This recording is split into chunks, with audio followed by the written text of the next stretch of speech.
Morning children.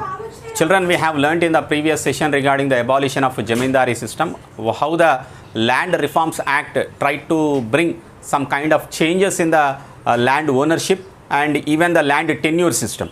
So we were learning about the points which had brought some kind of changes in the rural masses. The first main thing is because of the Land Reforms Act which has been passed, abolition of Jamindari system has taken place. So after that, the law also said that Jamindars would be the owners of their own Kudkasht. Kudkasht बोले तो क्या है? Kudkasht याद है आपको? We have learnt about this word called as Kudkasht. Kudkasht बोलता self-cultivable land of the Jamindar. Self-cultivated land. उसके हिसाब से वो if he selfly cultivate without giving it rent to others, if he cultivates on his own, such land is called as Kudkasht, and he is the owner of his Kudkasht land only, and the lands which are given as a rent, those are taken over by the government and those were given to the tiller. Tiller बोले तो जो उसका plowing करता है उसको ही दे दिए गए, and he need not pay any rent hereafter. He should pay only tax to the government, and that too not through the Jamindar but directly to the government. So which they cultivated directly either through the sharecroppers or through the laborers, and this provision actually enabled most Jamindars to retain control over most of the land. Even though this provision looks that excessive land will be taken over by the government, but indirectly lot of land has come under their control. Still it was under their control because of this provision. How mean? They declared that they are tenants to be sharecroppers or laborers, and they also evicted the large number of tenants of their lands, and they have shown it to the government as a self-cultivable land of them, as a self-cultivation. They used various loopholes in the law in order to retain control over large portion of the land. That's the reason why most of the Jamindars own hundreds of acres of land, and that too cultivated land, not the forest or wasteland. I am talking about cultivable land. And this was because the Land Reforms Act did not set a limit to the amount of land one person should hold. That is also a loophole in the law. इसके वजह से एक ज़मींदार के पास लाखों एकड़ का ज़मीन था, and as per the new law 1950 में जो Land Reforms Act पास करे थे, as per the new law the government took over the waste and forest lands held by the Jamindars at that time. The Jamindars tried to make the most of it by cutting down the trees and by cutting down and selling them, and they have turned this wasteland and shown to the government as a cultivable land, and because of that they also had made huge profit.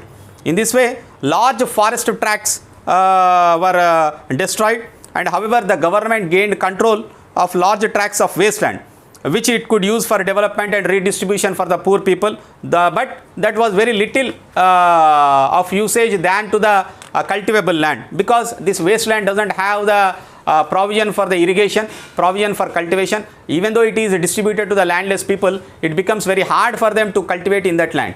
Now let us see about another kind of system in the Telangana region. Jamindari system is in India. In Nizam's province there is a system called as a Jagirdari system. So we had in Nizam's called as Jagirdari system.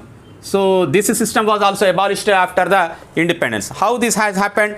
In Telangana there was a powerful peasant movement which was under the way when the Nizam state was merged in India. That is called as we have already seen about the struggle for Hyderabad state freedom, where the peasants had taken up weapons against to the Nizam and against to the Razakars and against to the landlords there. So there was a big movement. Even before independence also it was there. From 1946 to 1950 it continued. So they have made the demand for the abolition of vetti. That is a practice where you are made to work but you are not paid any wages. आपको काम करना चाहिए मगर उसके लिए पैसे नहीं देते थे. That is called as vetti chakri. So however, in areas where the Telangana armed struggle was strong, the practice was put to an end in 1948. In 1945, when the Telangana movement was beginning, that means when the peasants were starting to rebel against the Nizam had made many laws to protect the tenants at will. They are called as tenants at will. Who are these tenants at will? I'll tell you. Tenants at will. Tenant बोले तो कौन है जी? किराएदार को tenant बोलते हैं. किराएदार. अगर आपको ज़मीन ले लेके उधर खेती बाड़ी कर रहे हैं और एक साल के बाद if you pay the rent, it is called as a tenant. Then who is this tenant at will? I'll tell you. So this happened by registering them and giving them permanent rights to cultivate. So these tenants at will are the people who had taken land from the Jagirdar for rent, from the landlord at rent, and they'll pay the rent as well as the tax. Immediately after the merger of Hyderabad state जब India में शामिल हो गई, it joined into the Indian state. The Nizam, who was still the head of Hyderabad government को इसको governor इसको राज प्रमुख बनाया था निज़ाम को. उसके वजह से ही इश्यूड ए फरमान बोले तो क्या है फरमान. These all names we have already learnt in our lesson called as struggle for Hyderabad state. फरमान बोले तो रॉयल ऑर्डर. अब जो है अब गवर्नमेंट जो बेचती है उसको गेजेट बोलते हैं. गेजेट जीवो बोलते नहीं, जीवो नंबर, गेजेट ऑर्डर. जब फरमान बेचता था, because he is a Raj Pramukh, he was a king, he use to send the royal order, it is called as farman. So ये फरमान क्या भेजा था? एबॉलिशिंग सर्फ ए खास mean the personal freedom of the Nizam, the personal land of the Nizam, and all forms of forced labor like vetti is abolished. Though another farman dated 15th August of 1949, Jagirs, that means including the Samsthanams and Maktas, which were under the Nizam. संस्थानम्स था, बहुत सारे संस्थानम्स थे, वो पूरे संस्थानम को भी abolish करा, which were like small kingdoms. Sansthanam बोले तो किंगडम में एक छोटा सा किंगडम, एक छोटा सा एरिया. गद्वाल किंगडम, गद्वाल संस्थानम था और राचाकुंटा संस्थानम था. सो बहुत सारे संस्थानम्स थे, वो पूरे एबॉलिश कर दिए. वो छोटे संस्थानम को, स्मॉल किंगडम्स को निकाल दिए गए थे. And they were all part of the government now. The dominant sections of the cultivating communities of these Jagirs got patta rights on lands as per the Hyderabad Jagirdar Abolition Act.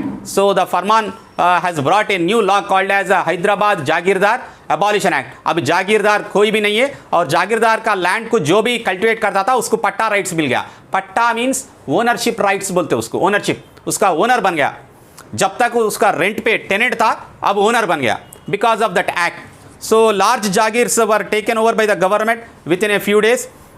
Rupees 18 crore was decided as a compensation which was paid to the Jagirs, and due to this act, about 995 Jagirs were removed and the land was given to the farmers cultivating it.